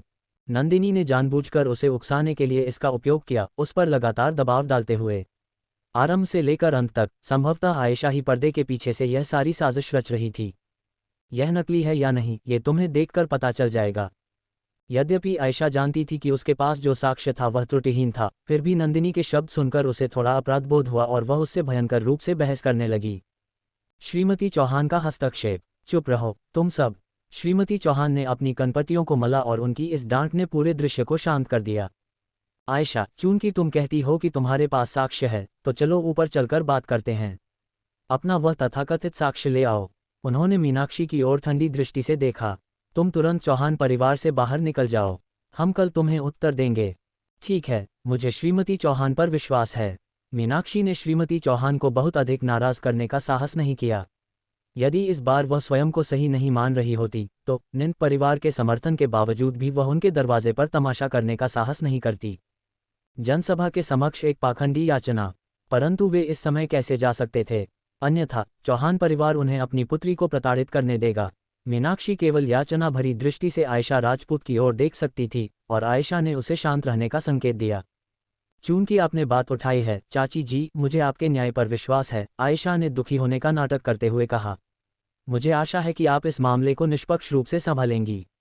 मेरी बहन इतनी छोटी है, हम लोगों को ये कहने का अवसर नहीं दे सकते कि चौहान परिवार केवल दूसरों को प्रताड़ित करना जानता है। चाची जी, मेरी बहन पीड़िता है, क्या आपका उसे इस तरह वापस भेज देना अनुचित नहीं होगा? सच्चे सोने को आग का भय नहीं होता। यदि चाची जी वास्तव में अपने बेटे की निर्दोषता पर विश्वास करती हैं तो क्या उन्हें इस मामले को सभी के सामने खुले तौर पर और ईमानदारी से नहीं सुलझाना चाहिए? इतने सारे लोगों की उपस्थिति में श्रीमती चौहान संभवतः बहुत अधिक पक्षपाती नहीं हो सकती थीं। आयशा का पाखंडी व्यवहार और उसकी स्पष्ट भेद्यता दुर्बलता वास्तव में उसकी चालाकी और क्रूरता को छिपा रही थी। नंदिनी को लगा कि वह तभी संतुष्ट होगी जब वह इस स्त्री को पूरी तरह से क्रोधित कर देगी। तो तुम क्या चाहती हो? श्रीमती चौहान एक पल के लिए झिझकी, उनका चेहरा अत्यंत भद्दा हो गया। वे राजपूत परिवार वास्तव में उनका लाभ उठाने में सफल हो गए थे। शीघ्र ही मीनाक्षी और गौतम अपनी रोती हुई पुत्री गरिमा के साथ किनारे बैठ गए। अन्य अतिथि असमंजस में पड़ गए, उन्हें समझ नहीं आ रहा था कि वे रुकें या जाएं। बड़े से कक्ष हॉल में लोगों के दो समूह एक तनावपूर्ण गतिरोध में एक दूसरे के आमने सामने थे। आयशा का प्रहार और झूठा साक्ष्य। आयशा सोफे से उठने वाली पहली व्यक्ति थी और हर किसी की निगाहें उसी पर थीं। उसने एक न्यायपरायण भाव के साथ नंदिनी की ओर देखा। तुम मेरी सबसे प्रिय छोटी बहन हुआ करती थी, परंतु अब तुम अन्य लड़कियों की भावनाओं के साथ अपने पति के खिलवाड़ को अनदेखा कर रही हो। उस समय मैंने मेरे प्रति तुम्हारे व्यवहार को सहन किया था, अब मैं जानती हूं कि कर्मों का फल अपरिहार्य है। तुम्हें साक्ष्य चाहिए, मैं तुम्हें दूंगी। उसके अंतिम शब्द इतने जोर से बोले गए थे कि उनसे उपस्थित लोगों के बीच हलचल मच गई। मैदान हॉल में लोगों को बातें करते देख आयशा की मुस्कान और भी अधिक आत्मसंतुष्ट हो गई, जिसमें एक पागल और ठंडी चमक कौंध रही थी। नंदिनी राजपूत, तुम हार गईं। नंदिनी का हृदय कांप उठा। आयशा की ठंडी आंखों से आंखें मिलाते हुए उसने अनुभव किया कि यह स्त्री पूरी तरह से पागल हो चुकी थी। हर कोई सदमे में आह भर रहा था, मानो वे कोई बड़ा नाटक सामने खुलते हुए देख रहे हों। ये पूरी तरह से एक तमाशा बन गया था। तीखी बहस और कड़वे शब्द। मुझे अपने पति पर विश्वास है, नंदिनी ने कहा, उसका एक एक शब्द स्पष्ट था। तुम बीच में क्यों बोल रही हो? क्या तुम्हें बीच में बोलने की अनुमति मिली है? तुम में बिल्कुल भी शिष्टाचार नहीं है। तुम केवल एक नीच व्यक्ति द्वारा पाला गया कचरा हो। एक जंगली मुर्गी हमेशा जंगली मुर्गी ही रहती है, वह कभी मोरनी फीनिक्स नहीं बन सकती। मीनाक्षी ने अत्यंत घृणित भाषा और घोर अवमानना के साथ उसे कोसा। उसके शिष्टाचार की कमी तुरंत स्पष्ट हो गई। रणवीर मेरा पति है और मैं उसके पक्ष में बोल भी नहीं सकती। नंदिनी ने अपनी भौं उठाई। क्या तुम मेरा उपनाम भूल गई हो? यदि मैं एक नीच व्यक्ति हूं तो फिर आयशा क्या है? गरिमा क्या है? क्या वे भी वही कचरा है जिसके बारे में तुम बात कर रही हो? हर कोई जानता है कि किसमें शिष्टाचार नहीं है। मुझे तुम्हारी आलोचना की आवश्यकता नहीं है।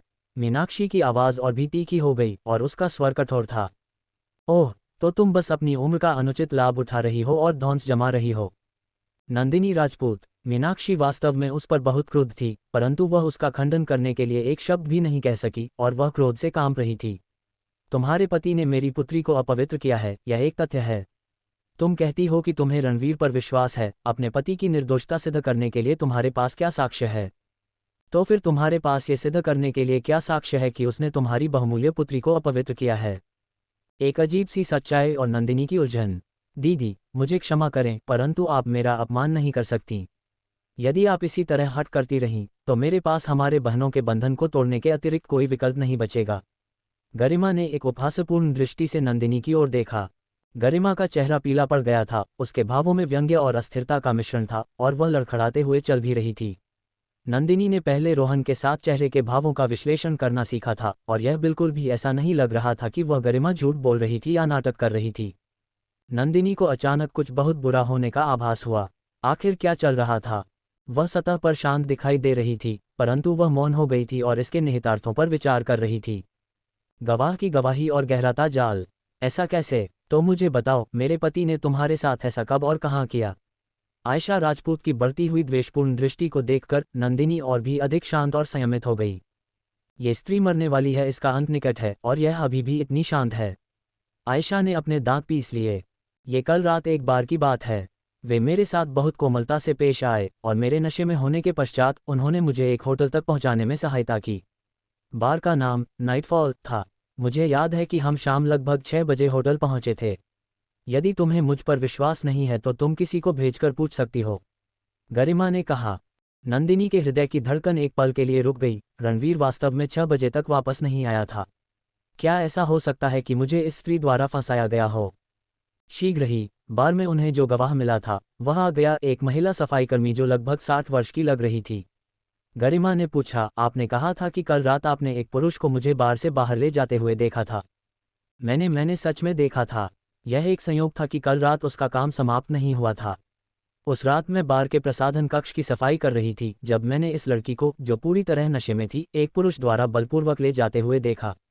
मैंने प्रबंधक मैनेजर को बताया, परंतु उसने मुझसे अपने काम से काम रखने को कहा। श्रीमती चौहान, क्या आपने सुना? हमें गवाह मिल गए हैं। इस सफाईकर्मी का हमारे परिवार से कोई संबंध नहीं है। क्या आपको लगता है कि वह जानबूझकर आपको फंसाएगी? मीनाक्षी और भी अधिक अहंकारी हो गई। उसे लग रहा था कि वह सही है। अनुचित मांगे और झूठी सहानुभूति। तो तुम क्या चाहती हो? श्रीमती चौहान उसके आत्मसंतुष्ट चेहरे को सहन नहीं कर पा रही थी, और उन्हें लगता था कि उनका बेटा उस प्रकार का व्यक्ति नहीं है, परंतु समय और स्थान बहुत वास्तविक लग रहे थे। मेरी, मीनाक्षी की, केवल एक ही पुत्री है। वह इतनी छोटी है और इसके कारण उसका भविष्य बर्बाद नहीं किया जा सकता।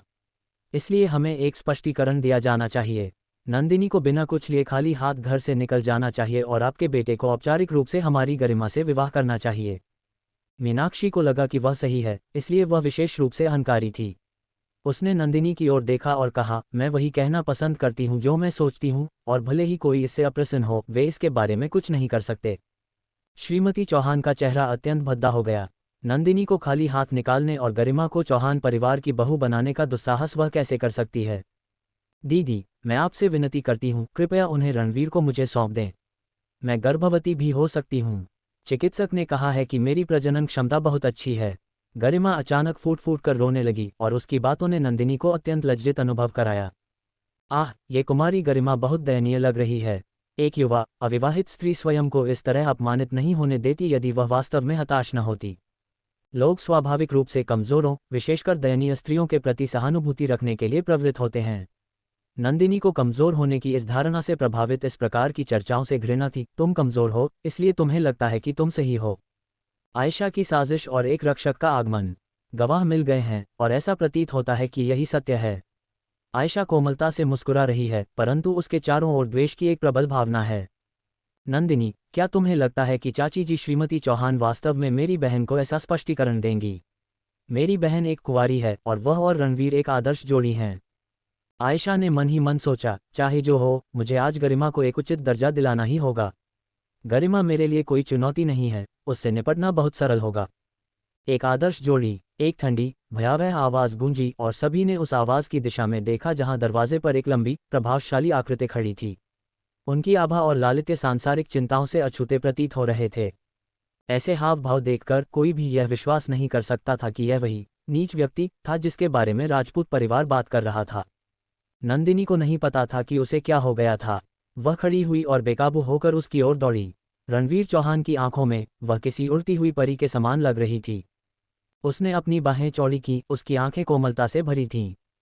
जैसे ही उसने उसे अपनी बाहों में लिया, उसके पौरुष की सुगंध ने उसे घेर लिया और उसने कठोरता से उसके आलिंगन का उत्तर दिया, अपने भीतर उठने वाली भावनाओं की लहर को अनुभव करते हुए। मेरे रणवीर चौहान के लिए इस जीवन में तुम्हारा होना ही पर्याप्त है। उसने सार्वजनिक रूप से सभी के सामने ये घोषणा की, मानो यह कोई प्रतिज्ञा हो। उसके कोमल शब्दों ने उसके पहले से ही घायल हृदय को लगभग शांत कर दिया। अटूट प्रेम और एक रक्षक का साया।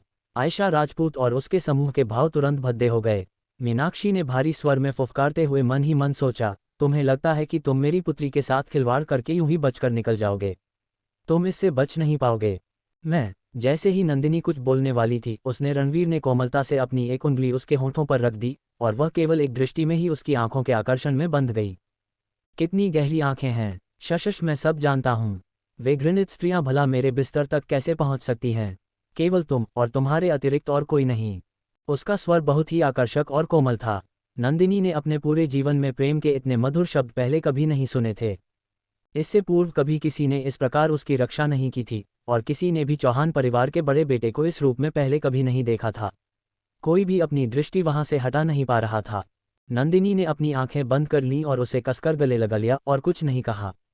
उसे पाना इतना कठिन था, परंतु उसकी हर बात ने उसे वह सब कुछ सहन करने के लिए प्रेरित किया था। मीनाक्षी का क्रोध और रणवीर की चेतावनी। आयशा और अन्य लोगों के चेहरे और भी अधिक भद्दे लग रहे थे, विशेषकर मीनाक्षी का, जो लगभग अपने कूल्हों पर हाथ रखकर खड़ी हो गई और उस पर दहाड़ी, तुम नीच इंसान! तुमने पहले मेरी पुत्री के साथ खिलवाड़ किया और अब भी तुम स्वयं को एक अच्छे पुरुष के रूप में प्रस्तुत करना चाहते हो? बिल्कुल नहीं। रणवीर चौहान ने अपनी ठंडी दृष्टि उस पर डाली और मीनाक्षी उसकी इस भयावह आभा से इतनी भयभीत हो गई कि वह नियंत्रित रूप से कांपते हुए एक कदम पीछे हट गई। वह बहुत भयानक था, उसके भाव किसी पिशाच राक्षस के समान थे। मैं पूरी रात अपनी पत्नी के साथ था, तुम्हारी पुत्री के साथ खिलवाड़? क्या मैं ऐसा दिखता हूं कि मैं उसकी ओर आंख उठाकर भी देखूंगा? रणवीर चौहान ने अपनी आंखें सिकोड़ लीं, उसकी दृष्टि केवल अपनी बाहों में मौजूद व्यक्ति नंदिनी पर ही केंद्रित थी। गरिमा का भ्रम और तीखी नोकझोंक। रणवीर जी, मुझे इतना प्रताड़ित मत कीजिए। मुझे पूर्ण विश्वास है कि कल रात वह आप ही थे। गरिमा ने प्रशंसा भरी दृष्टि से उसकी ओर देखा। ये सोचकर कि कल रात उसने उसे कैसे छुआ था, उसकी आवाज़ कितनी सुखद थी और उसने कितनी भावुकता से उत्तर दिया था, उसका हृदय जोरों से धड़कने लगा। अब से वह उसे खुले तौर पर और वैध रूप से पा सकती है। मेरे पति ने कहा है कि वह व्यक्ति वे नहीं थे, तो निश्चित रूप से वे नहीं थे। नंदिनी ने उसके हाथों को कसकर पकड़ा। वह अत्यंत आत्मविश्वासी अनुभव कर रही थी। तुम्हें लगता है कि तुम बिना किसी ठोस साक्ष्य के केवल बातें बनाकर मेरे पति को मूर्ख सिद्ध कर सकती हो? तुम केवल रणवीर चौहान के पक्ष की कहानी कैसे सुन सकती हो? आयशा ने तीखे स्वर में पलटवार किया, उसका लहजा दबाव डालने वाला था। तुम भी तो केवल अपनी बहन के पक्ष की कहानी नहीं सुन सकती। नंदिनी ने तुरंत पलटवार किया और एक पल के लिए वातावरण तनावपूर्ण हो गया। अपमान, पलटवार और निर्दयी सत्य। बस बहुत हुआ। मुझे विश्वास है कि कल रात रणवीर जी ही थे। नंदिनी, तुम इतनी मूर्ख कैसे हो सकती हो? वे तुमसे झूठ बोल रहे हैं। मैंने कल रात स्पष्ट रूप से रणवीर चौहान को देखा था। गरिमा अपने सामने हो रहे इस अपमान को सहन करने में असमर्थ प्रतीत हो रही थी। रणवीर चौहान की ओर देखते हुए उसने अपने दांत पीसे, तो आप केवल एक पाखंडी हैं जो कहता कुछ और है और करता कुछ और है। यदि मैं वास्तव में आपके बच्चे की मां बनने वाली हूं, तो मैं उसे जन्म दूंगी और आप सदैव इस बच्चे के जैविक पिता रहेंगे। जहां तक नंदिनी का प्रश्न है, वह तो बस एक ऐसी मुर्गी है जो अंडे नहीं दे सकती, बांझ है। अंतिम वाक्य अत्यंत अभद्र था, जिसने अतिथियों का ध्यान आकर्षित किया और तुरंत ही उन्हें घृणा से भर दिया। छोटी मालकिन नंदिनी की तुलना में उसमें बिल्कुल भी शिष्टाचार नहीं था। श्रीमती चौहान किसी भी स्थिति में ऐसी स्त्री को अपने घर में प्रवेश नहीं करने देंगी। ओह, तो तुम बहुत आत्मसंतुष्ट हो। नंदिनी ने उपहास किया। हर स्त्री का एक बच्चा होता है और मेरे लिए भी ये केवल समय की बात है। बस रणवीर मेरी कम आयु का ध्यान रखते हैं। तुम तो कुछ भी आरंभ होने से पूर्व ही बच्चे के बारे में सोच रही हो। जब तुम वास्तव में गर्भवती हो जाओ, तब इस विषय में बात करेंगे। रणवीर चौहान ने अंततः उसकी गरिमा की ओर देखा। उसकी आंखों में घृणा की एक चमक कौंध गई। भले ही तुम गर्भवती हो, किसी नाजायज बच्चे को मेरे नाम मरने का प्रयास मत करना। आजकल के सबसे निर्लज और गिरे हुए लोग भी इतने नीच नहीं होते। रणवीर जी, क्या आप इससे मुकरने की योजना बना रहे हैं? गरिमा सदमे में थी। क्या आपके लिए इसे स्वीकार करना इतना कठिन है? मुझे किसी दर्जे पत्नी के स्थान की आवश्यकता नहीं है। बस आप ये स्वीकार कर लें कि आपके हृदय में मेरे लिए स्थान है और इसीलिए आपने मुझे अपनाया। मैं आपके लिए समझौते कर सकती हूँ। यदि आप मुझे पसंद नहीं करते थे, तो आपने मुझे क्यों चाहा? रणवीर जी, आप अपने हृदय से झूठ नहीं बोल सकते। गरिमा का भ्रम या गहरा षड्यंत्र। नंदिनी ने ध्यान दिया कि गरिमा भावनात्मक रूप से उत्तेजित थी, उसकी आंखों में एक जटिल और तीखी दृष्टि थी। वह सोच रही थी कि क्या गरिमा बहुत अधिक नाटक कर रही थी या किसी मानसिक भ्रम से पीड़ित थी। गरिमा इस समय वास्तव में दुखी और आहत प्रतीत हो रही थी। फिर उसे अचानक कुछ अनुभव हुआ, क्या नंदिनी यहाँ है, इसलिए आप इसे स्वीकार करने के लिए अनिच्छुक हैं? बस बहुत हुआ, नंदिनी ने ठंडे स्वर में उसे बीच में ही रोक दिया। रणवीर कल रात घर पर ही थे और कहीं नहीं गए थे। अपने मस्तिष्क का उपयोग करो। ऐसा कैसे हो सकता है कि वह उसी बार में पहुंच जाएं जहां तुम हो और अचानक तुमसे टकरा जाएं? क्या उन पर कोई रडा लगा हुआ है? ये हास्यास्पद है कि तुम्हें लगता है कि तुम केवल बातें बनाकर मेरे पति पर कोई अपराध मढ़ सकती हो। रणवीर चौहान पूरी तरह से भावहीन रहे। उन्हें ऐसा लग रहा था मानो उन्होंने अभी अभी किसी मूर्ख से बात की हो। कुमारी, क्या आप अपने बारे में कुछ अधिक ही ऊंचा नहीं सोचती हैं? वह पहले से ही एक अत्यंत भयावह और खतरनाक आभा बिखेर रहा था, जिससे किसी की भी रीढ़ में सिहरन दौड़ सकती थी। हठ और बेशर्मी की पराकाष्ठा। असंभव। मुझे पूर्ण विश्वास है कि वे रणवीर जी ही थे। इसे नकारने का प्रयास करना बंद कीजिए। गरिमा ने हट करते हुए कहा, आप इस बारे में क्यों नहीं सोचती? रणवीर जी के मन में मेरे लिए बहुत समय से भावनाएं थीं, परंतु वे नहीं चाहते थे कि आपको इसके बारे में पता चले, इसलिए उन्होंने मेरे ठिकाने का पता लगाने के लिए किसी को भेजा और मेरा पीछा करते हुए यहाँ आए। कल रात मुझे 100% विश्वास है कि यह वे ही थे। मैंने स्पष्ट रूप से उनका चेहरा देखा था। उन्होंने मुझे गले लगाया, मुझे चूमा, मेरे शरीर पर। चुप रहो, श्रीमती चौहान और सहन नहीं कर सकीं। उन्होंने गरिमा को घूर कर देखा, उनकी आंखें क्रोध से लगभग लाल हो गई थीं। घृणित लड़की, क्या तुम्हारे माता पिता ने तुम्हें केवल यही अश्लील और भद्दी बातें बोलना सिखाया है? अभी चुप हो जाओ। गरिमा के भावों को देखकर नंदिनी की दृष्टि धीरे धीरे ठंडी हो गई। मीनाक्षी, जब तुम्हारे पास समय हो तो अपनी पुत्री को मस्तिष्क की जांच कराने के लिए अस्पताल ले जाना। उसे संभवतः बिना एहसास हुए ही भ्रम होने लगा है। सास और बहू दोनों के संयुक्त व्यंग्य से घिरकर गरिमा फूट फूट कर रोने लगी। आप लोग मुझ पर विश्वास क्यों नहीं कर रहे हैं? ये सत्य है, मुझे कोई भ्रम नहीं है। यह मेरा पहला अनुभव था, मैं अभी भी एक कुंवारी हूँ। चाची जी, मेरी चचेरी बहन इस परिवार में विवाह कर सकती है, तो मैं क्यों नहीं? यह अनुचित है। कल रात रणवीर जी मेरे साथ इतने कोमल थे, यहाँ तक कि जब मुझे पीड़ा हो रही थी तो उन्होंने मुझे चूमा और सांत्वना दी। वास्तविकता से परे एक खोखली दुनिया। दीदी, मैं जानती हूँ कि आप बस वास्तविकता का सामना करने से भयभीत हैं। आप ये स्वीकार नहीं कर सकती कि रणवीर जी ने मुझे अपनाया और उनके मन में मेरे लिए भावनाएं हैं। अब आप मुझ पर भ्रम होने का आरोप भी लगा रही हैं। क्या आपको लगता है कि इससे ये तथ्य मिट जाएगा कि हम एक साथ हैं? जाग जाए, रणवीर जी ने मुझे अपनाया है। हम वास्तव में कल रात एक साथ थे। हो सकता है कि मैं गर्भवती भी हूँ। ऐसा कहने के पश्चात गरिमा ने अपने पेट को छुआ, मानो उसने पहले ही बच्चा होने के दृश्य की कल्पना कर ली हो, और रोते हुए नंदिनी की ओर देखा। दीदी, मैं आपसे विनती कर रही हूँ, कृपया जाग जाए। क्या इस वास्तविकता को स्वीकार करना इतना कठिन है? आप वास्तविकता से भागने का झूठा आरोप मुझ पर मरने की इतनी जल्दी में क्यों हैं? मैं आपसे फिर से विनती करती हूँ, मुझे मेरे बच्चे के पिता को वापस दे दीजिए। नंदिनी ने यहाँ तक कहा कि उसे भ्रम है, परंतु उसे गरिमा को लगा कि बीमार तो नंदिनी है। ये स्पष्ट था कि नंदिनी वास्तविकता को स्वीकार करने से इनकार कर रही थी और अनुचित व्यवहार कर रही थी। नंदिनी को लगा कि गरिमा वास्तव में पागल हो गई होगी, मानो वह स्वयं पीड़िता हो, जिसे इस स्थिति में धकेल दिया गया हो। उसके चेहरे पर अन्याय सहने का भाव था। नंदिनी का पलटवार। नंदिनी का क्रोध तुरंत भड़क उठा। तुम मेरे पति को चुराने का दुस्साहस कर रही हो। बच्चे के पिता। नंदिनी ने पलटवार किया। क्या कल रात किसी ने तुम्हारे साथ खिलवाड़ किया? क्या तुम्हें गर्भवती होने का भय है, इसलिए तुम मेरे पति को फंसाने की इतनी जल्दी में हो? क्या तुम इसके योग्य भी हो? नंदिनी राजपूत। गरिमा ने क्रोध में दहाड़ते हुए कहा, तुम्हारा क्या अर्थ है? क्या तुम ये कह रही हो कि मैं किसी अजनबी पुरुष के साथ सोई थी? मैं पूरी तरह से एक निर्दोष लड़की हूँ। वह स्वयं अपना उपहास बना रही थी और नंदिनी ने उसकी ओर ऐसे देखा मानो वह कोई मूर्ख हो, जिससे गरिमा और भी अधिक क्रोध हो गई। श्रीमती चौहान का क्रोध और गरिमा की निर्लजता। ये पहली बार था जब श्रीमती चौहान इतनी क्रोधित और हताश हुई थीं। क्या उसे गरिमा को उनके बेटे के बारे में ऐसे सपने देखने के लिए आकाशीय बिजली गिरने का भय नहीं था? नंदिनी द्वारा गरिमा का उपहास उड़ाए जाते देख उन्हें बहुत बेहतर अनुभव हुआ। गरिमा, क्या तुम वास्तव में बीमार हो? तुम्हारी स्वयं की तुलना नंदिनी से करने का दुस्साहस कैसे हुआ? श्रीमती चौहान क्रोध से हंसी। अनुचित। क्या मेरे चौहान परिवार को यह चुनने के लिए तुम्हारे राजपूत परिवार की सलाह की आवश्यकता है कि बहू किसे चुना जाए? क्या तुम व्यक्तिगत रूप से मुझे निर्देश देना चाहती हो? नहीं, मेरा वह अर्थ नहीं था। गरिमा और भी जोर से सिसकने लगी। वह इतनी दयनीय लग रही थी कि किसी का भी हृदय टूट जाए। चाची जी, नंदिनी और मैं समझौता कर सकते हैं। मैं यह नहीं कहती कि आप उसे तलाक दे दें, परंतु रणवीर जी को मेरे साथ रहना चाहिए और मुझे वैसे ही प्रेम और दुलार करना चाहिए जैसे वे नंदिनी को करते हैं। बिना किसी औपचारिक दर्जे पत्नी के स्थान के भी, यदि आप मुझे एक पत्नी के समान रखेंगी, तो मैं निश्चित रूप से कोई बड़ा तमाशा खड़ा नहीं करूंगी। वाक्य का दूसरा भाग पहले से ही एक छिपी हुई धमकी था। नंदिनी को विश्वास ही नहीं हो रहा था कि इस संसार में कोई इतना निर्लज्ज व्यक्ति भी हो सकता है।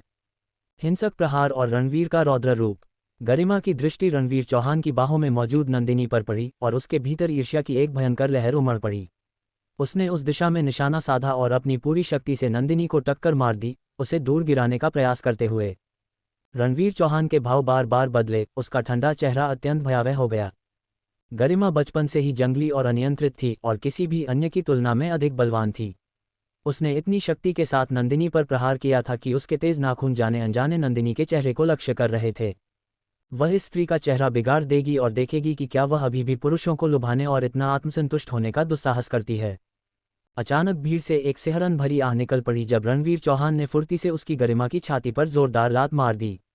हर कोई स्तब्ध रह गया। ये वास्तव में पहली बार था जब उन्होंने किसी पुरुष को स्त्री पर इस तरह हाथ या पैर उठाते देखा था। उस लंबी स्त्री को लगभग लात खाकर दूर गिरते हुए देखकर हर कोई वास्तव में समझ गया कि एक असली पिशाच राक्षस क्या होता है। ये भयावह था। तीखी बहस और वीडियो साक्ष्य की चुनौती। मीनाक्षी चीखी और अपनी पुत्री को उठाने के लिए आगे दौड़ी। वह आग बबूला थी और उसकी आवाज़ बहुत तीखी हो गई थी। ठीक है, तो तुम सभी धनवान और शक्तिशाली हो और एक साथ मिलकर मेरी पुत्री को प्रताड़ित कर रहे हो। कविता श्रीमती चौहान का प्रथम नाम। यदि तुम इसी तरह अपने बेटे की रक्षा करती रही तो तुम्हें इसका परिणाम भुगतना पड़ेगा। क्या तुम्हें वास्तव में लगता है कि राजपूत परिवार का समर्थन करने वाला कोई नहीं है? मैं अभी निंद परिवार को बताऊंगी और अध्यक्ष नीलेश को हमारे पक्ष में खड़ा करूंगी। अपनी पत्नी को इतना उग्र देखकर गौतम ने उसे नहीं रोका। किसी भी स्थिति में वर्तमान परिस्थिति को देखते हुए उसे लग रहा था कि उसका परिवार अभी भी सही पक्ष में है। ये देखकर कि बात यहाँ तक पहुँच गई है, आयशा ने एक विजयी मुस्कान बिखेरी। वह स्वयं को और अधिक आत्मसंतुष्ट अनुभव कर रही थी। चाची जी, क्रोधित मत होइए। मेरी बहन ने बहुत अन्याय सहा है और आपको उसे एक स्पष्टीकरण देना ही होगा। इतने वर्षों में इस परिवेश में किसी ने भी श्रीमती चौहान को उनके नाम कविता से पुकारने का साहस नहीं किया था। कविता श्रीमती चौहान अब इस झगड़ालू स्त्री को सहन नहीं कर सकती थी जो केवल विलाप करना जानती थी, और उन्होंने पूरी आवाज में चीखते हुए कहा, मीनाक्षी, चुप रहो। तुम केवल अपनी बहुमूल्य पुत्री को लेकर यहाँ परेशानी खड़ी करने आती हो बिना कोई ठोस साक्ष्य दिए। तुम्हें लगता है कि तुम बस हमसे मनवा लोगी। सपने देखते रहो। जाओ और निंद परिवार को बुला लाओ। मैं अपने बेटे पर ही विश्वास करूंगी। वह गवाह केवल एक सफाईकर्मी है। तुम कैसे अपेक्षा कर सकती हो कि हम उस पर विश्वास करेंगे? तुम इतने विश्वास से कैसे कह सकती हो कि उसने मेरे बेटे को ही देखा था और किसी अन्य संदिग्ध पुरुष को नहीं? उस कुलीन महिला की आभा ने मीनाक्षी को सफलतापूर्वक दबा दिया, जिससे वह पूरी तरह से निःशब्द रह गई। उसने उदास होकर धीमी आवाज में कहा, आयशा पहले ही कह चुकी है कि उसने बार का वीडियो फुटेज निकाल लिया है। क्या वह अकाट्य साक्ष्य नहीं है? नंदिनी ने उपहास किया। कौन जाने कि यह नकली है या नहीं। आजकल वीडियो में हेराफेरी करना कौन सा कठिन कार्य है। यह नकली है या नहीं, ये तुम्हें देखकर पता चल जाएगा। तुम किसी से इसकी जांच भी करवा सकती हो। आयशा को अंततः बोलने का अवसर मिल गया और वह अत्यधिक आत्मविश्वासी थी। चूंकि तुम बार बार कह रही हो कि तुम्हें रणवीर पर विश्वास है, तो बाद में गलत सिद्ध मत होना। ठीक है, यदि तुम में साहस है तो आगे बढ़ो और इसे सबके सामने दिखाओ। कविता श्रीमती चौहान अब अपने बेटे के स्पष्टीकरण पर पूरी तरह विश्वास करती थीं।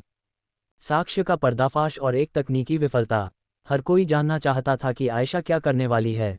लोगों की तीव्र उत्सुकता को देखकर आयशा और भी अधिक आत्मसंतुष्ट हो गई। वह नंदिनी के हैरान और सदमे से भरे चेहरे को देखने के लिए उत्सुक थी। ठीक है, सभी लोग ध्यान से देखें। आयशा ने अभी अभी यूएसबी ड्राइव लगाई ही थी कि स्क्रीन चमक उठी, जिसमें एक पुरुष और एक स्त्री की पीठ दिखाई दे रही थी। नंदिनी ने तुरंत आकृतियों को पहचान लिया और उसका हृदय ऐसे धड़कने लगा मानो किसी भारी वस्तु से टकरा गया हो। उसे इस मामले में रणवीर चौहान पर पूर्ण विश्वास था, परंतु आयशा कभी भी ऐसी स्त्री नहीं थी जो बिना तैयारी के कोई युद्ध लड़े, विशेषकर अब जब आयशा के निंद परिवार के साथ बहुत अच्छे संबंध थे। विशेष रूप से इस मामले के संबंध में नंदिनी ने शुरू से अंत तक विचार किया और उसे लगा कि आयशा संभवतः अंत में अपना सबसे बड़ा दांव खेलने की प्रतीक्षा कर रही थी, जो वास्तव में सोचने में भी भयावह था। नंदिनी की दृष्टि को देखकर आयशा और भी अधिक आत्मसंतुष्ट होकर मुस्कुराई, जिससे नंदिनी की चिंता और गहरी हो गई। परंतु अगले ही क्षण वीडियो अचानक काला पड़ गया, बंद हो गया। आयशा की घबराहट और नंदिनी का उपहास। आयशा ने सोचा कि कंप्यूटर की बैटरी खत्म हो गई है, परंतु जब उसने उसे हिलाया तो कंप्यूटर पूरी तरह से चार्ज था, फिर भी वीडियो नहीं चला। यह क्या हो रहा है? यह असंभव है, मैंने निश्चित रूप से इसे यूएसबी ड्राइव में डाला था। आयशा का प्रारंभिक उत्साह अचानक नीचे गिर गया। उसने कंप्यूटर को कई बार हिलाया और कीबोर्ड की कुंजियों को बेतरतीब ढंग से दबाया, परंतु वीडियो पूरी तरह से काला रहा और नहीं चला। उसके हाथ पैर धीरे धीरे ठंडे पड़ गए और वह उपस्थित सभी लोगों की दृष्टि के नीचे घबराई हुई प्रतीत होने लगी। नंदिनी का हृदय, जो दुविधा में लटका हुआ था, अंततः शांत हो गया।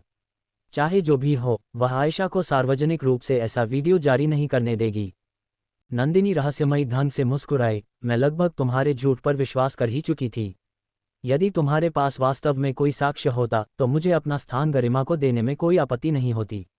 परंतु तुम मुझे एक टूटा हुआ कंप्यूटर दिखा रही हो जिसमें कुछ भी नहीं है और दावा कर रही हो कि यह साक्ष्य है कि रणवीर ने तुम्हारी बहन को अपवित्र किया। राजपूत परिवार का पीछे हटना। आखिर यह क्या हुआ? गौतम अंततः स्वयं को और नहीं रोक सका, उसकी घबराहट क्रोध में बदल गई थी। आयशा ने विश्वास के साथ दावा किया था कि उसके पास ऐसे साक्ष्य हैं जो उसकी पुत्री को आगे बढ़ा सकते हैं, परंतु उसने इतने महत्वपूर्ण क्षण में वास्तव में उसे निराश कर दिया। उपस्थित हर कोई आयशा के कंप्यूटर पर उस तथाकथित वीडियो के बारे में उत्सुक था, परंतु जब उन्होंने पाया कि वहां कुछ भी नहीं है तो वे उबकर अपने मूल स्थानों पर लौट आए। आयशा ने बैकअप अतिरिक्त प्रति होने पर स्वयं को भाग्यशाली माना। जहां तक कंप्यूटर के उपकरणों का प्रश्न था, उसने सहज रूप से अनुमान लगाया कि नंदिनी ने उनके साथ छेड़छाड़ की थी, अन्यथा वीडियो कैसे नहीं चला। यद्यपि वह इस बात से भी चकित थी कि उसने ऐसा कैसे किया, परंतु रणवीर चौहान के वहां होने पर विचार करते हुए यह उतना अजीब नहीं लगा। इस क्षण कविता ने उत्सुकता से कुछ अनुभव किया और खड़ी हो गईं। यह मामला कोई छोटी बात नहीं है। मुझे अपने पति और अन्य बुजुर्गों को वापस बुलाना होगा। आयशा, तुम चीज़ों को बहुत भद्दा नहीं बनाना चाहती, है ना? मैं भी तुम्हें न्याय देना चाहती हूँ, परंतु क्या तुम्हें इतना विश्वास है कि तुम हमें धोखा नहीं दे रही हो? तुम्हें वापस जाना चाहिए और स्वयं इस झंझट से निपटना चाहिए। मीनाक्षी क्रोधित थी, अपनी पुत्री का हाथ पकड़े हुए उसका हाथ कांप रहा था। गरिमा इतनी जोर से रो रही थी कि वह लगभग बहने वाली थी। उसने कभी अपेक्षा नहीं की थी कि साक्ष्य प्रस्तुत होने के बजाय उसे अपमानित होना पड़ेगा। क्या तुम लोग अभी तक नहीं जा रहे हो?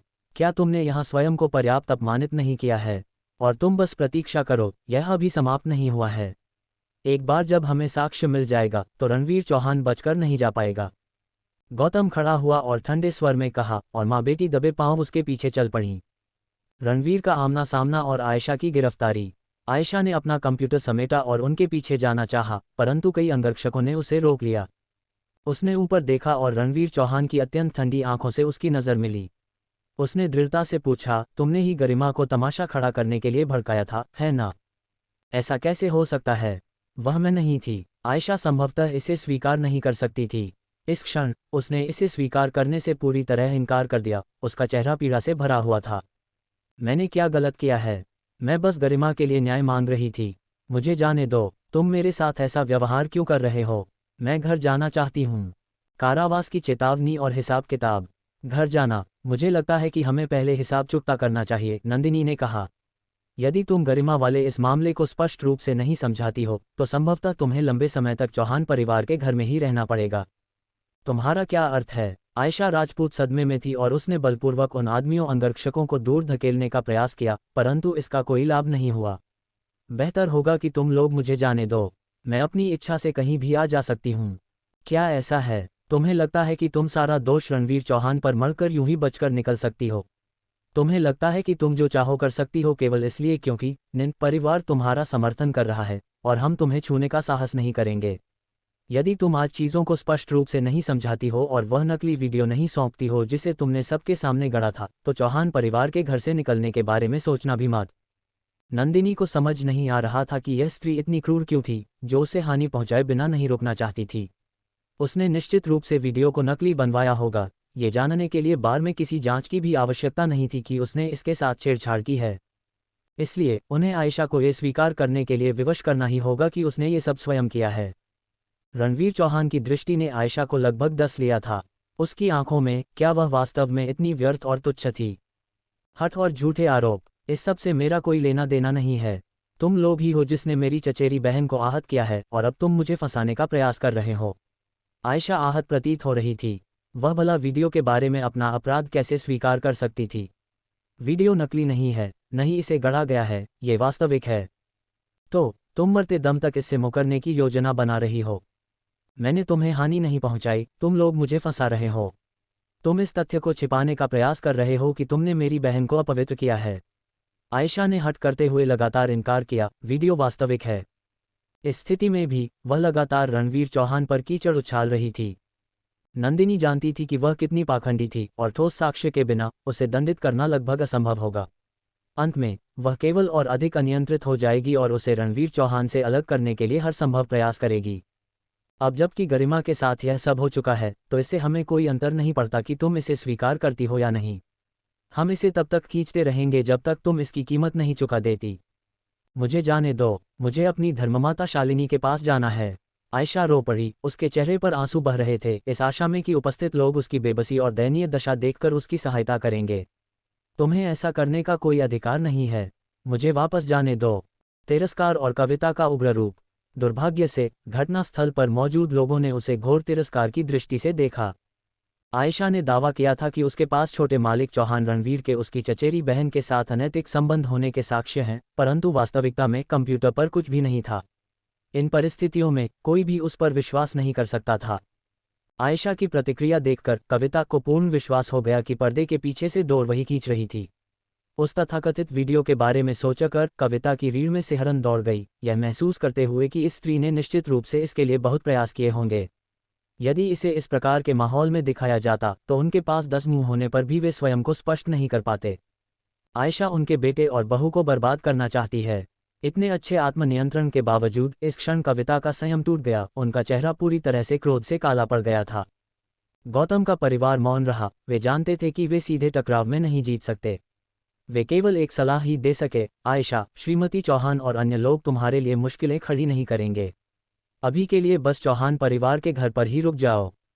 बोलने के पश्चात गौतम ने उसे अपनी आंखों से संकेत दिया, ये दर्शाते हुए कि वह शीघ्र ही परिवार को सूचित कर देगा।